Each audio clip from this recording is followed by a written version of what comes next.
Nós vamos falar agora sobre a situação na Ucrânia, hoje dia 30 de maio de 2025, 9 horas da manhã aqui no Rio de Janeiro, 3 horas da tarde em Kiev, no momento que eu gravo esse vídeo, e tivemos mais um dia com ataques russos contra a Ucrânia, e não teve ataque ucraniano contra a Rússia de ontem para hoje, mas teve um incêndio muito suspeito aqui na cidade ocupada, aqui próximo a Donetsk, Yanakliv. É uma cidade aqui que pegou fogo, um depósito de combustível por aqui. Não se sabe se foi um ataque ucraniano ou se foi alguma sabotagem ou talvez um acidente na Rússia aqui, né? Bom, no campo diplomático nós temos um problema bastante sério, que é, mais uma vez, a Rússia insiste em negociações semana que vem, não sei o que lá. O Trump estava nervoso com Putin, deu 2 semanas para o Putin inventou essa reunião que todo mundo sabe que não vai dar em nada no final das contas, mas insistiu em mais uma reunião em Istambul e coisa e tal, que não vai dar em nada de novo. Ou seja, por quanto tempo o Trump vai continuar sendo enganado pelo Putin dessa forma? É um absurdo esse tipo de coisa. O cara é um banana, é o taco mesmo, não tem jeito, né? E, bom, vamos falar também sobre o projeto especial do pessoal do Canadá, que conseguiu rastrear à distância as crianças ucranianas sequestradas pelos russos. Então a gente tem um grande projeto feito por pesquisadores canadenses que identificou onde estão as crianças ucranianas na Rússia, as que foram sequestradas da Ucrânia. Vamos falar sobre esses e outros assuntos em detalhes. Essas notícias foram sugeridas por caminhoneiro marítimo cubano em fuga no GeoGuessr, confundir Índia com Brasil e várias outras pessoas. Obrigado aí ao pessoal que sugeriu notícias lá no nosso site, no wrevolving.com. E obrigado a você que está assistindo o nosso vídeo. Se você gosta do nosso conteúdo, por favor, deixe o seu like, se inscreva aqui no canal, né? Pois bem, de ontem para hoje tivemos mais 92 drones e mísseis russos contra a Ucrânia. Então teve míssil de ontem para hoje também. Aqui foram 2 mísseis Iskander-M ou KN-23, é a mesma coisa. A diferença só é que o KN-23 é feito na Coreia do Norte. Ultimamente a Rússia não consegue mais produzir esses mísseis, arruma com a Coreia do Norte, né? Outros 26 drones foram derrubados, então assim, mais uma vez não teve nenhum grande efeito aqui. Mas teve sim locais atingidos, como por exemplo Ismail, aqui no sul da Ucrânia, mais uma vez foi atingida. É uma cidade portuária importante aqui, no Rio Danúbio, né? Aqui saem muitos carregamentos de grãos da Ucrânia em direção ao ocidente, né? E também teve em Kharkiv, teve coisas atingidas em Kharkiv com drones ontem à noite. O centro de Kharkiv foi atingido, um depósito de ônibus e trolleybus que tem lá foi destruído. Realmente um ataque sério da Rússia contra a Ucrânia ali, um ataque totalmente civil. Outro dia, os ucranianos atingiram um depósito de trolleybus na cidade, uma cidade russa também. Só que a diferença é que ali estava sendo armazenada coisa. Aqui você vê que não, aqui tá sendo, mostra que o que tinha nesse depósito era só ônibus mesmo. Lá em Moscou, os caras estavam usando o depósito dos ônibus urbanos para armazenar munição e armazenar coisa. Tanto que quando foi atingido pelos ucranianos, explodiu a coisa, né? Então, essa é a diferença da parada. Um absurdo, mais uma vez, um ataque idiota contra coisas civis, sem nenhum sentido na Ucrânia. Isso daqui é uma grande explosão em um armazenamento de gás, tá? Uma instalação de armazenamento de gás na cidade de Yanakliv. Yanakliv é essa cidadezinha aqui temporariamente ocupada pelos russos aqui na região de Donetsk e que teve essa grande explosão aqui de ontem para hoje. A gente não sabe ainda se isso daqui foram os ucranianos atingindo, se foi um acidente, o que aconteceu aqui, mas de qualquer forma dá para ver as esferas aqui de gás, ó, é uma instalação grande de gás, tá? Isso aqui vai dar problema para os russos, porque você vai acabar com falta de combustível ali na região, né? Tá vendo aqui? Parece pelo menos 4 esferas são visíveis aqui. Se tem incêndio desse tamanho aqui é porque teve outras esferas que foram destruídas, né? Bom, a gente tem uma notícia positiva também, algumas notícias positivas do ponto de vista militar. Os ucranianos conseguiram derrubar um Dan-M, que é um drone movido a jato feito pelos russos ali no Mar Negro, né? No dia 29 de maio, ontem, os ucranianos conseguiram usar um R-73, um míssil operado pelos ucranianos, e atingiu o alvo e destruiu esse drone. Uma excelente notícia isso daí, né? Bom, Moscou continua com um caos completo nos aeroportos, bem feito para esse pessoal. Os moscovitas estão aqui histéricos porque não conseguem sair de Moscou, os voos estão todos atrasados em função dos últimos dias que teve ataques ucranianos contra Moscou, né? De ontem para hoje não teve ataque ucraniano contra Moscou com drones, mas o efeito dos atrasos de voo ainda é sentido por lá, ainda tem um monte de gente nervosa lá na Rússia. a recomendação que eu faço para eles é não começar guerras. Se você começa uma guerra, você começa a ter inconvenientes realmente, né? Bom, e na linha de frente não temos nenhuma grande novidade, mas tivemos um avanço aqui na região de Sumy, que o pessoal, algumas pessoas estão dizendo que é preocupante, porque eles avançaram muita coisa. Eu já expliquei para vocês que não, isso não me preocupa, esses avanços aqui na região de Sumy, perto da fronteira, isso é esperado. Eles vão em algum momento chegar na defesa ucraniana, que não está exatamente na fronteira com a Rússia, é sempre assim, não justifica você botar o grosso da sua defesa na fronteira exata. Eu, quando visitei ali a região de Nova Radka, aqui perto de Belarus, né, em que a gente foi também na fronteira, perto da Rússia, aqui, onde é que é a cidadezinha que eu fui mesmo? É Radka e Nova Radka, é algum lugar por aqui, perto da fronteira com Belarus, né? Mas você passa pelas linhas defensivas ucranianas, é bem antes, né? Tem vários vilarejos depois disso até a fronteira em si com Belarus, né? E isso é esperado, então esse tipo de coisa não é problemático, isso não é algo... aqui, ó. Radcha e Nova Radcha, são as cidadezinhas aqui. A fronteira, a base militar é bem antes, né? Lógico que eu não vou mostrar onde é que é, mas é bem antes disso. E a mesma coisa acontece aqui em Sumy, né? Justamente avançaram alguma coisa aqui, avançaram porque não chegaram ainda na posição defensiva ucraniana. Por enquanto, eles estão lutando contra ninguém, contra tropas ucranianas aqui na região só, mas nada da posição defensiva propriamente dita, né? Então não me preocupa esse avanço aqui, né? Também tem aumentado a pressão russa aqui na região de Pokrovsk. Isso me preocupa um pouco mais, mas também não tem conseguido avançar muita coisa por aqui. Segue o mesmo padrão de um monte de morte russa sem nenhum avanço significativo, né?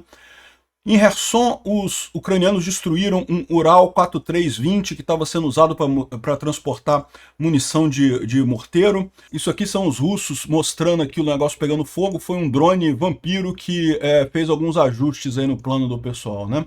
Aqui um outro drone ucraniano entrando em hangares ali dos russos e destruindo também coisas ali, destruindo equipamentos com drones com fibra ótica. Muito bacana isso. Outro exemplo aqui, ou seja, mais um monte de coisa destruída ali. Uma coisa que você nota nesses 3 exemplos que eu mostrei para vocês aqui, é que as coisas que foram destruídas estavam em hangares, estavam armazenadas. Para você ver o que está acontecendo nesse momento, né? Aqui, ó, tem aqui a imagem aqui do Team White mostrando aqui como é que está a coisa, mostrando que tem cada vez menos destruição de tanque. Cada vez menos você vê tanques destruídos, tanques russos destruídos. Por que você não vê tanques russos destruídos? Porque os russos não estão mais usando tanques, não estão mais usando blindados, simplesmente chegaram à conclusão de que não vale a pena.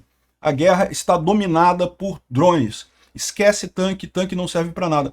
A ponto que os drones estão caçando aonde que os russos esconderam os tanques estão lá na retaguarda, lá no armazém, guardado no hangar, fechado no negócio, o cara vai lá e destrói a coisa, porque ir para a linha de frente é suicídio completo, a quantidade de drones que tem ali é simplesmente impossível isso, né? Então, é isso que está acontecendo nesse momento na guerra. Uma outra imagem que chamou muita atenção foi esse caso aqui. Eu não vou tocar o vídeo todo porque o YouTube não gosta, mas esse russo que simplesmente desistiu de lutar com o drone e ficou parado esperando, e o drone acabou com ele, né? O mais engraçado é ver os russos dizendo: ai, tadinho do cara, olha só, ele estava desistindo e coisa e tal. Não, desistir. Tem um protocolo muito claro de levantar os braços, de fazer um sinal da paz. Ele não estava desistindo, ele estava sentado ali na expectativa. Existe uma lenda entre os soldados russos de que se você ficar perfeitamente imóvel, o drone não te vê. Sim, é idiota, eu sei que é idiota, é completamente idiota, mas você sabe, né, o pessoal russo é meio burro mesmo, né?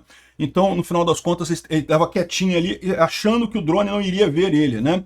E não foi isso que aconteceu, evidentemente, o drone viu ele e acabou eliminando o cara.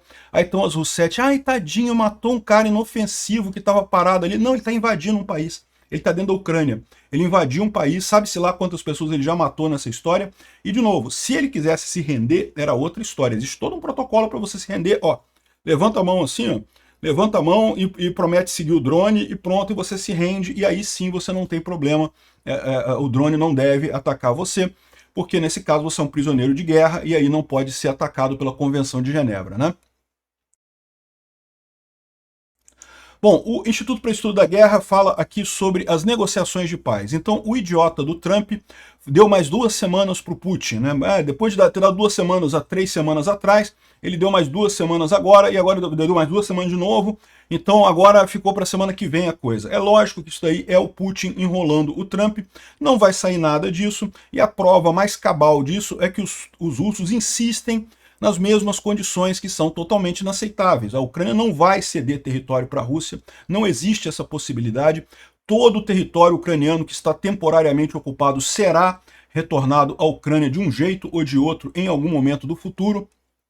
Mas os russos ficam nessa história de ficar enrolando isso daí, né?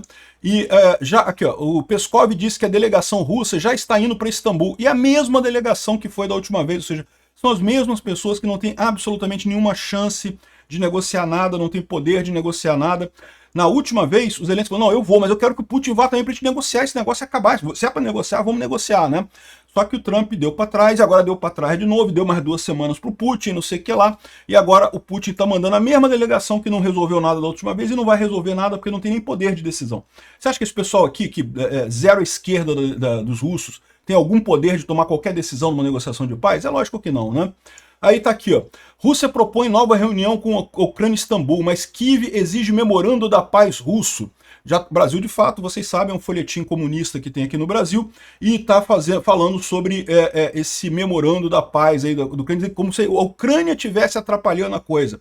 É o que os russos estão falando também, é o papo Russetti. Não, porque a Ucrânia quer ver o memorando da paz. Olha só, na última reunião, os russos prometeram um memorando de paz. E é isso que os ucranianos estão falando. Peraí, mas vocês tinham prometido um memorando de paz, a gente mandou o nosso memorando de paz, ou seja, a Ucrânia mandou o memorando dizendo o que consideraria aceitável em termos de um acordo de paz, né? E a proposta dos russos é que fizesse a mesma coisa, que mandassem um memorando também, e não mandaram memorando nenhum. Por que eles não mandaram memorando nenhum? Exatamente porque querem inventar essa história, não, que são os ucranianos que estão atrapalhando, que agora querem memorando. Como é? Vocês prometeram memorando na última reunião, era o que tinha sido acordado. Ou seja, eles estão voltando tudo a estaca zero das negociações. Por quê? Para enganar o idiota do Trump, né? O taco, né? O Trump always chickens out. O Trump sempre engalinha, o Trump sempre acovarda, né? Já está ficando chato esse tipo de coisa. Aí está aqui o enviado para as Nações Unidas dizendo que não pode ter novas sanções para a Rússia, não pode ter armas para a Ucrânia, não pode ter ações hostis e não sei o que lá, para prevenir a inevitável derrota do regime do Zelensky, coisa e tal. Olha a besteira que o cara fala. Meu amigo, a Rússia que vai acabar daqui a pouquinho, já não tá se aguentando sobre as pernas, fica querendo pagar de macho nessa história, vão se ferrar aqui. Aqui, ó, à frente às conversas de paz, a Ucrânia está histericamente provocando a Rússia para sabotar negociações. Caramba, os caras prometeram um memorando de paz. O que o Zelensky está falando, olha só, Trump, o que está acontecendo aqui é isso. Cadê o memorando de paz que eles tinham falado lá atrás? Não vai chegar a lugar nenhum. Eles não querem fazer nada. Eles querem voltar sempre a estaca zero, ficar falando blá blá blá de qualquer jeito, sem chegar a lugar nenhum. É o que eles sempre fizeram e é o que eles querem continuar fazendo, né? O Kremlin, o Dmitry Peskov, o apoio fundamental do Putin ao encontro pessoal com o Zelensky e o Trump. Mas isso vai ter que ser planejado, não sei o que lá. Ou seja, porque uma das coisas que o Trump falou é por que não encontra o Putin com o Zelensky para sinalizar que é uma negociação de fato, né? Ah, não, o Putin não sei o que lá, que tem que ver, tem que negociar, que ele até que aceita, mas não sei o que lá. Bom, ele confirmou que vai ter uma delegação para conversar paz no dia 2 de junho, na segunda-feira da semana que vem. É aquela mesma delegação que não tem poder de decidir coisa nenhuma, que não vai chegar a lugar nenhum e que vai, mais uma vez, adiar a coisa toda, né? Aqui, ó, o Putin está pronto para conversar no nível mais alto com o Zelensky, mas vai ter que esperar o resultado na negociação lá em Istambul primeiro. Não, primeiro temos que negociar lá com... Cara, não vai chegar a lugar nenhum isso, né? Aí você pode perguntar assim, pô, mas por que... Não, aqui falando mais uma vez aqui o pessoal dizendo que a gente espera, a porta-voz do Trump falando que nós esperamos que a Rússia e a Ucrânia façam conversas diretas na próxima semana e acreditamos que poderá ter esse encontro, poderá acontecer. Não vai acontecer, o Putin não vai fazer isso. Mas você pode perguntar assim, mas por que o Putin está adiando esse troço? Por que ele não vai, não negocia, né? Aqui, ó, o motivo é simples aqui. Já está o Kellogg falando aqui numa entrevista que não, que entrar para a OTAN já esquece, a Ucrânia não vai entrar para a OTAN. Olha o que o Putin conseguiu de graça com o governo americano, sem fazer porra nenhuma. A Rússia não cedeu nada, zero demandas da Rússia foram cedidas, nenhum ganho foi tido, e os Estados Unidos já está parroteando que não, que a Ucrânia não vai entrar na OTAN. Uma coisa que podia ser usada na negociação. Você negocia, não, ok, a Rússia sai da Crimeia e a Ucrânia não entra na OTAN. Beleza, a gente pode negociar isso. Agora, o Kellogg, o idiota do Trump, já entregaram esse ponto. Não, a Ucrânia não vai entrar para a OTAN de jeito nenhum. Olha só, entrar para a OTAN, eu diria que para a Ucrânia hoje em dia é uma besteira mesmo, porque a Ucrânia já tem muito mais capacidade bélica que a OTAN. Mas no final das contas, era um ponto que poderia ser uma coisa de negociação. E o governo Trump, nessa brincadeira de ficar cedendo para o Putin, não, porque vamos negociar, que não sei o que lá, vamos bater papo, Putin. E é por isso que o Putin fica atrasando, ele fica esperando que daqui a pouco o Trump peida mais uma coisa dessa aí, solta mais uma de ajudar a Rússia de graça. Sem negociar nada, sem nenhuma coisa, ele já vai lá e entrega mais um ponto de negociação desse jeito. É um absurdo que está acontecendo isso. Enfim, aqui, ó, como diz o Mackay aqui, os países escolhem entrar para a OTAN exatamente para contribuir para a segurança coletiva da Europa. A Rússia só invade países que não são da OTAN e quer manter a Ucrânia fora da OTAN exatamente para poder invadir a Ucrânia. O que eu falo para vocês, a entrada da Ucrânia para a OTAN seria a melhor maneira de encerrar essa guerra de uma vez por todas. Se tivesse a Ucrânia sido aceita em 2008, governo Obama, tivesse sido aceita naquela época, nada disso teria acontecido. Em 2008, a Ucrânia fez o convite, houve uma negociação formal para a Ucrânia entrar para a OTAN e foi negado naquela época porque não queriam irritar os russos. E aí o que aconteceu? Olha o que está acontecendo. É por isso que a Ucrânia quer estar para a OTAN. Isso teria salvado. É por isso que a Polônia, por exemplo, os países bálticos ainda não foram invadidos pela Rússia. Essa história de expansão da OTAN é uma besteira. A OTAN é uma aliança defensiva, não é uma aliança ofensiva. Não agride a Rússia em nada ter a OTAN na fronteira dela. E a prova disso é que ele já tem a OTAN na fronteira dela desde 91, com a Letônia, Estônia, na verdade é Estônia, Letônia e Lituânia, né? Os países bálticos já fazem fronteira com a Rússia, já são da OTAN e já fazem fronteira com a Rússia, né? E mais do que isso, a Finlândia agora também entrou para a OTAN e não teve nada da Rússia. Por quê? Porque esse papo de que a Rússia não gosta da OTAN e coisa e tal é balela. O que ela quer é a Ucrânia fora da OTAN para facilitar a invasão da Ucrânia. É isso que ela quer no final das contas, né? A Ucrânia agora produz 40% das suas necessidades militares. Então isso aqui é um ponto importante, tá? A Ucrânia tem melhorado a sua capacidade militar. Isso é o que eu falo para vocês, está virando realmente o escudo da Europa contra a Rússia. A OTAN hoje em dia tem uma capacidade menor do que a Ucrânia em termos de capacidade de luta realmente. É lógico, a OTAN tem muitas armas, o que seria muito positivo no final das contas para a Ucrânia nesse caso, né? E como tem armas nucleares também, seria um fator de deterrência, né, de desmotivação dos russos de invadir a Ucrânia muito grande. Mas em termos de poderio militar, mesmo poderio militar convencional, a Ucrânia não deixa nada a dever à OTAN, viu? Ao contrário, a OTAN tem muito que aprender com a Ucrânia. E isso aqui é uma coisa extremamente positiva e está aumentando a capacidade bélica da Ucrânia, tá?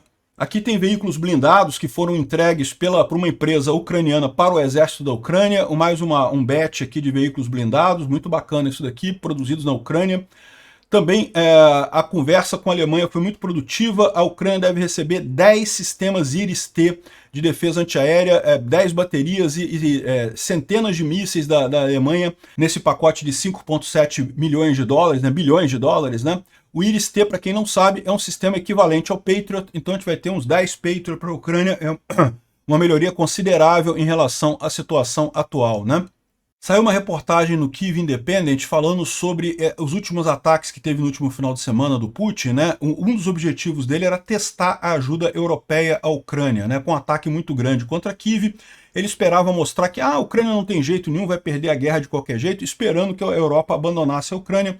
Esse pacote de 5 bilhões da Alemanha foi uma resposta adequada para isso daqui, ou seja, estava testando justamente na capacidade da Europa de continuar apoiando a Ucrânia com o futuro da ajuda militar americana cada vez mais incerta, segundo escreve aqui a Azami Tarijman. E eu não sei não, tá? Eu tenho para mim que o Trump vai mudar de ideia em algum momento, já falei para vocês, ele não vai ter alternativa. Não é que ele vai mudar de ideia porque ele é esperto, inteligente, é capaz de mudar de ideia. Não é por isso, é porque ele não tem alternativa mesmo para mudar de ideia. Mas vamos ver quanto tempo vai levar isso, né? E, segundo diz aqui o Kostenko, que é o Roman Kostenko, é o secretário nacional de segurança da Ucrânia, ele disse que enquanto a gente tiver o Sul e o Mar Negro, a gente tem chance de retornar todos os territórios ocupados. Eu tenho certeza que sim. Tem gente que é negativa com isso, que acha que não tem mais chance, que já perdeu e não sei o que lá. Eu acho que não. Eu acho que a Ucrânia vai retornar todos os territórios, até pela quebra da Rússia, né? Bom, a Agência Atômica da ONU está alertando para a situação frágil na central nuclear de Zaporizhia. A central de Zaporizhia está desligada no momento, né? Ela está só com o sistema de manutenção, mas ainda assim você precisa de energia elétrica para manter o resfriamento dos núcleos ali, né? E o fato é que hoje só tem uma fonte de energia elétrica ali para Zaporizhia, e isso é um risco. Se houver uma falha nessa fonte de energia, a Zaporizhia pode ter problemas, pode gerar um desastre nuclear similar a Chernobyl ou coisa do tipo, né? Um absurdo isso daqui. O Rafael Grossi vai visitar a Ucrânia e a Rússia na próxima semana para tentar uma solução. Vamos esperar para ver o que tem isso daí, né? Bom, uma notícia interessante que saiu no Canadá, o Gulag das Crianças, né? Um projeto que é patrocinado pelo Canadá está mapeando as redes de campos onde as crianças ucranianas sequestradas estão sendo mantidas e ajudando a trazer algumas delas para casa, né? Então é uma matéria aqui do Globe and Mail, que é um jornal lá do Canadá, falando justamente sobre esses pontos aqui, ó, em que estão os gulags de crianças, os locais onde as crianças ucranianas estão sendo levadas depois de sequestradas pelos russos, né? E o pior, eles são campos de reeducação, tá? Eles botam as crianças ucranianas para louvar a bandeira da Rússia, dizem que os pais abandonaram elas, que os ucranianos fizeram maldade com elas, que agora a Rússia que é o país de vocês e coisa e tal. Uma coisa completamente absurda. Isso aqui, ó, é uma criança ucraniana, tá abraçando Putin aqui. Ou seja, o que está acontecendo com isso, né? Ao contrário, os russos atacaram a Ucrânia, muitas vezes sequestraram as crianças sem os pais saberem, outras vezes mataram os pais para sequestrar as crianças e estão fazendo esse tipo de educação absolutamente covarde, né? Então, você tem aqui as instalações de detenção que eram antigamente usadas como escolas, orfanatos e etc., muitas na área ocupada aqui, e outros tipos de coisa, né? Tem campos aqui em torno de Moscou, São Petersburgo, tem um monte de lugar em que é usado para esse tipo de coisa, né? Aqui eles mostram aqui que muitas dessas instalações ficam próximas de bases militares. Aqui você tem um campo aqui, um campo militar e trincheiras e coisa e tal, igreja, e tem aqui o local onde eles botam a coisa, onde botam as crianças, né? Um absurdo esse tipo de coisa. Aqui outras imagens aqui de crianças sendo colocadas ali em campos de... ok, estão brincando e coisa e tal, mas no final das contas, isso daqui não deixa de ser uma violência absurda. Essas crianças foram sequestradas pelos russos. E aqui, ó, doutrinando as crianças, fazendo elas marcharem com uniforme russo e coisa e tal. O pior, essas crianças não dá para descartar quando se tornarem adultos, e se a guerra ainda tiver até lá, vão ser usadas contra os próprios ucranianos. Olha o absurdo que é esse tipo de coisa. Você, Russetti, que defende a Rússia, olha só que tipo de brutalidade que você está defendendo no final das contas. Enfim, é isso daí. Muito bacana a reportagem aqui do pessoal. Espero que isso ajude aí em alguma coisa a recuperar essas crianças. Obrigado por assistir o vídeo até o final. Se gostou do conteúdo, não esqueça de deixar o seu like, isso ajuda o canal a crescer e a chegar para mais gente. Se não gostou, deixe o dislike e explique nos comentários como podemos melhorar. Comente também sugestões de temas que podemos trazer por aqui. Comentários insultuosos ou defendendo ditaduras e criminosos de guerra serão sumariamente bloqueados. Agradeço a compreensão. Se ainda não é inscrito no canal, considere se inscrever clicando no botão inscrever-se abaixo e marcando a campainha para todos os avisos.